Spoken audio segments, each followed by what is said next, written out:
In my last video, I covered the update and event in its pre-update and event state. Now that the update and event has been live for some time, I'm going to talk more about them and hopefully answer any potential questions and showcase some of the new features. That being new weapons, new finishers and how to proc them, new zombie variants, and of course the community event itself and what to do.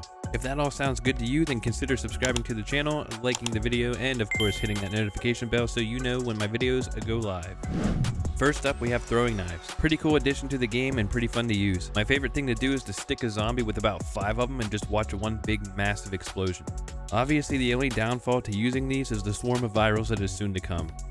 You can pick these up at the Craftmaster shop at the PK ship, where you can buy and of course upgrade the blueprint.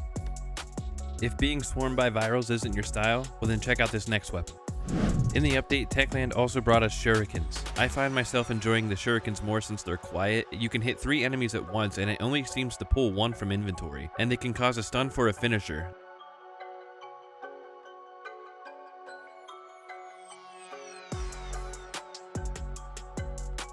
Now, I found the Shurikens from this Craftmaster in the power station in Old Villador. Not sure if that's the only Craftmaster that has them or if they all do. That's just where I ended up finding them. Taking a step back from throwing weapons, let's talk about some melee weapons. More specifically, let's talk about Nocturnal Weapons. These weapons grant special bonuses against certain infected, but only at night. When using these weapons, I highly recommend using either UV bars or immunity boosters because taking damage results in your immunity being absolutely deleted. You can pick these weapons up at the Pilgrim Outpost by using 30 tokens to unlock a crate, or by completing Night Runner bounties for Harper. You can buy unique, artifact legend, or exotic variations.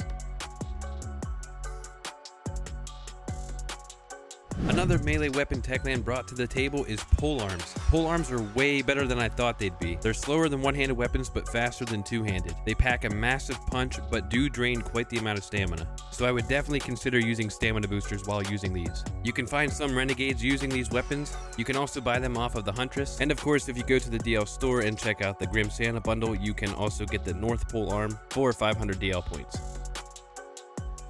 Next up, we have the Skoll Axe, and this thing is cool as f***.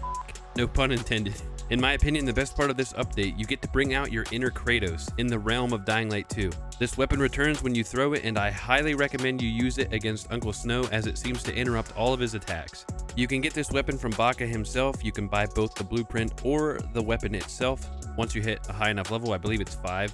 And sometimes you can get it in the crate after defeating Uncle Snow.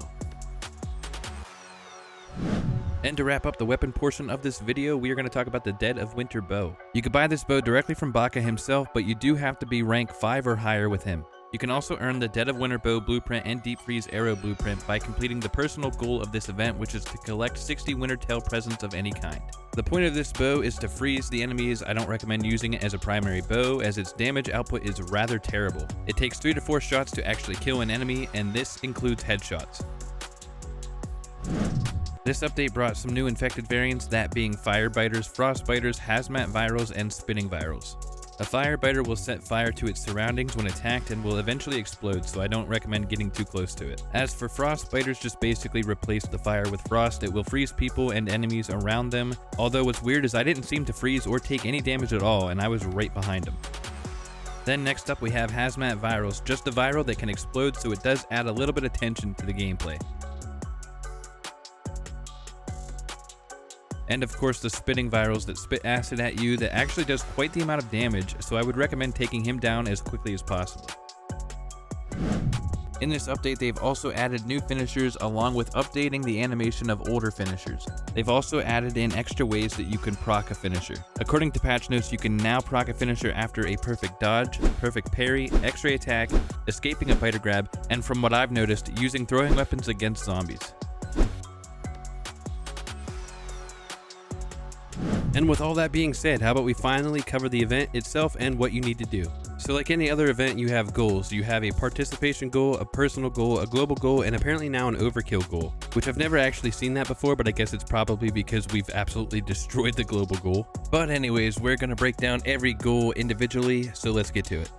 Starting off with the participation goal. For the participation goal, all you need to do is collect a single present of any kind. You can get these by killing naughty infected, searching dark zones, and of course looting the airdrop after a successful Uncle Snow encounter. The reward for completion is 2,000 Christmas sweets, which is the currency that you use at Baka's shop. Next up, we got the personal goal. For the personal goal, you just need to collect 60 Wintertail presents, so basically repeat the participation goal until you've gathered enough. The reward for completion is the Dead of Winter bow and Deep Freeze arrow blueprints, and these should be sent to your in-game stash automatically.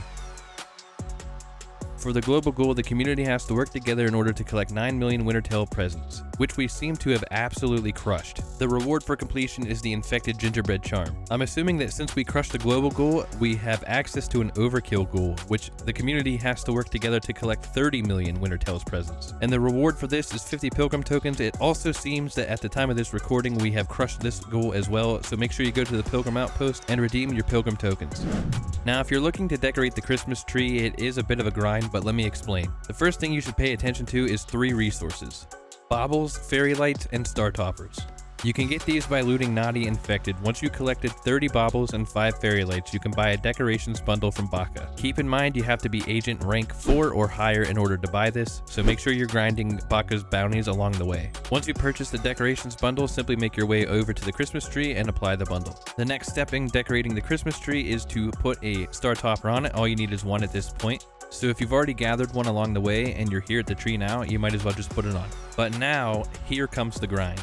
The next bundle and the final bundle to complete the Christmas tree is called the Ultimate Adornment, which costs 20 star toppers, and to get those you have to complete bounties to rank up with Baka, and each time you do, you'll earn a letter to Santa. Simply send the letter to Santa using the drop box right next to Baka. Once you do that, an airdrop will spawn. Simply make your way to the airdrop, and when you get there, you're going to be greeted by Uncle Snow as well as some other infected.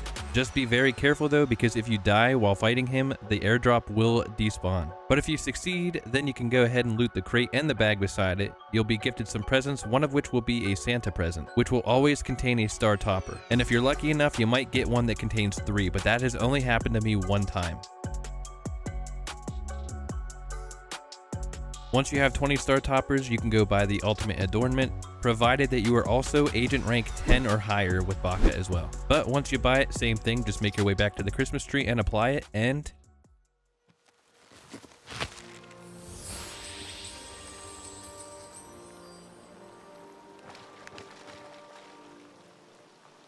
magic. Now while you're here, don't forget to pick up the presents around the tree. You can also pick up the Mischievous Helper outfit here. And finally, you can get 15 bombkas at the top of the tree. These are basically just maxed out grenades that just explode snow, and they do a metric ton of damage.